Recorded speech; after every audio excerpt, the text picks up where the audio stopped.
Hindi ka pala simba, pero Kristiyano ka pa rin ba? Marami sa atin ang may ganitong tanong. Feeling mo disconnected ka sa simbahan, pero naniniwala ka pa rin kay Kristo. Kung ikaw yan, may good news ako.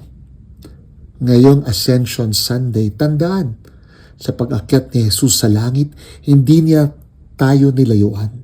Iniwanan pa tayo ng pagtitiwala at misyon. You will be my witnesses. Acts chapter 1 verse 8. Hindi niya sinabi, magsimba lang kayo. Ang sabi niya, maging saksi kayo hanggang sa dulo ng mundo. Ibig sabihin, hindi lang sa simbahan umiikot ang pananampalataya sa Diyos. Sa bahay, sa eskwela, sa trabaho, o kahit sa group chat, pwede kang maging saksi. Si Mark, 22 years old, bagong graduate sa Tech Voc course, tahimik, hindi aktibo sa simbahan, pero mula grade 10, siya na ang breadwinner. Working student, delivery riders sa gabi, estudyante sa umaga.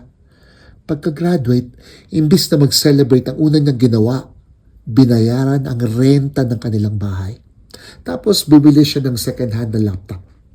Hindi para sa sarili, kundi para sa kapatid niyang grade 7. Hindi siya nagsalita tungkol kay Kristo. Pero ang buhay niya ay patutuo ng sakripisyo, pagmamahal at pag-asa. Tahimik, pero saksi.